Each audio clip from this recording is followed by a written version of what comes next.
Detective Mole woke just before sunrise, his whiskers twitching at the soft rustle of autumn leaves outside his burrow.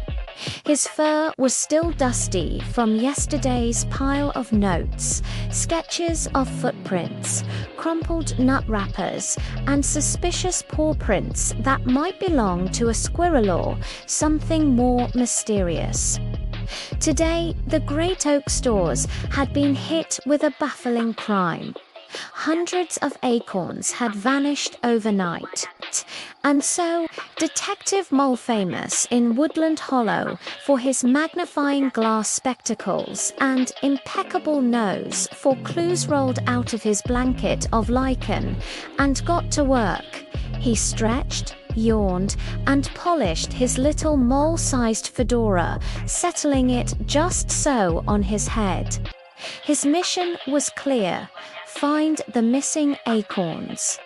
Before the Squirrel King discovered they were gone and chaos erupted at the Harvest Festival, he stepped into dawn's glow, waving at Mrs. Hedgehog, who waddled by with her basket of raspberries. "Detective Mole, darling," she said in a sleepy voice, "looking for buried treasures again." He tipped his hat. "Acorns missing, Mrs. H. I must investigate." She peered at him with round, sleepy eyes. "They disappeared last night.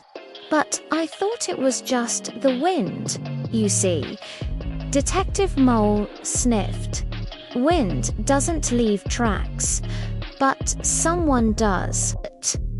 She pointed toward the oak. "Good luck, dear," and off he scurried, pushing through dew-tipped grass, feeling like a whistle tune of excitement inside. At the great oak, the grandest tree in all the Hollow, Squirrel King, Caramel was pacing in fury. His tail flipped like a banner in a storm. "My acorns gone," he wailed. Detective Mole bowed low. "Your Majesty, I will not rest until they're returned." The Squirrel King sniffled and handed him a golden acorn notcher. Rest of the stash was gone. Mole put on his spectacles, leaned close, and studied the ground. Tiny footprints, drag lines of nutshells, something that smelled faintly of chocolate bark from someone's midnight snack. He stuffed the golden notch into his pocket and declared, "Tell me everything you know. Who saw anything odd?"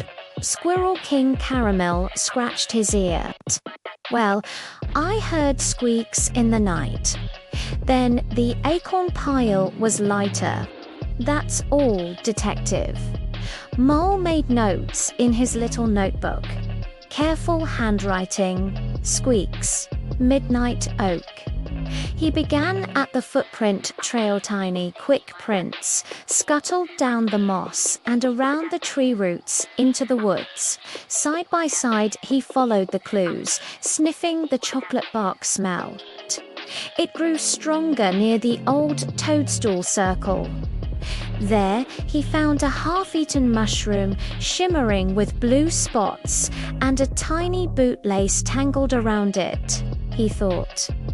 Blue-spotted mushroom and a bootlace. Interesting. Next, he scuttled toward the log bridge that crossed Silver Song Creek. On the bridge was writing in berries. "Return them or taste the squeak," in the shape of letters. Mole frowned, threat and a riddle. He crossed the bridge carefully, his fur rustling in the morning light, and followed the berry-inked message into the deeper forest. There, mushrooms glowed faintly, and the air smelled of nutmeg and gooseberries. Another clue, a trail of broken nutshells leading to the cave of Olivine Owl, who hooted from the darkness. Inside the cave, Olivine Owl sat perched on a branch stump, blinking wise pearls of eyes. "Detective Mole," she hooted softly, looking for missing acorns.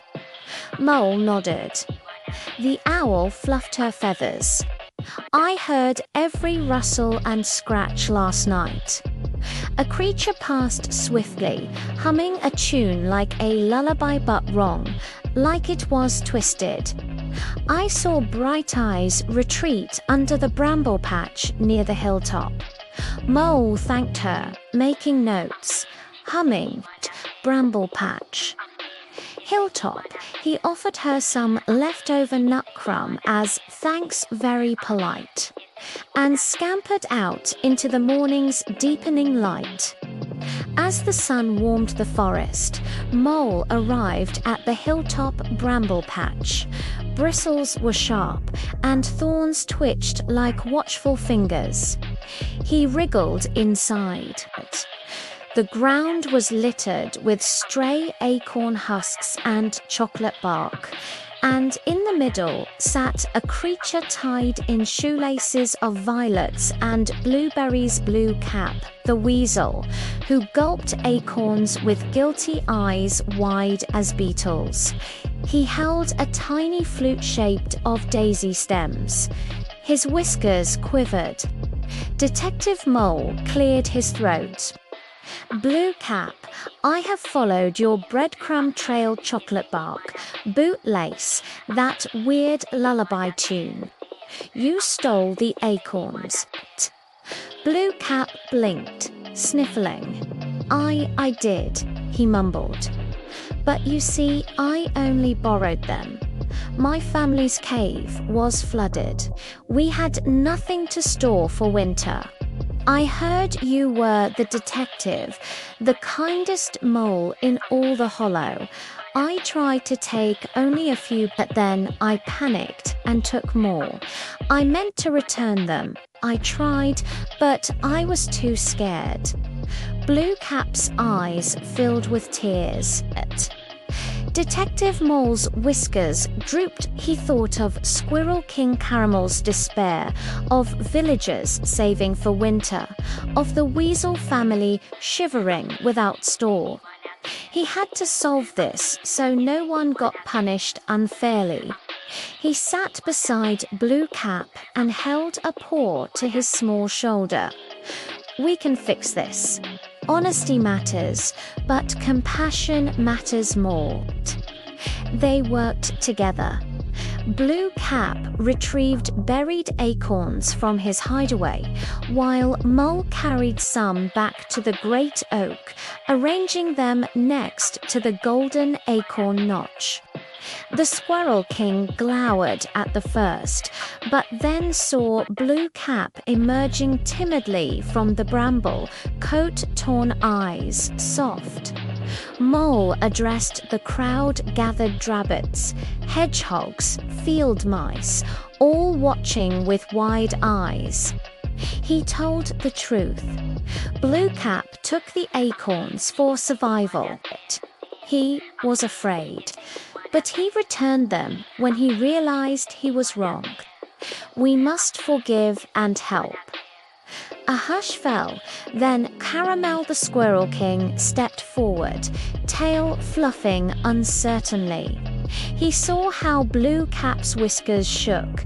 He lifted a gentle paw. Blue Cap, your family needs shelter and storage. I will share part of our store with you. He winked at Mole. Thank you for returning what was lost and showing us there's room in hearts even when mistakes are made, Blue.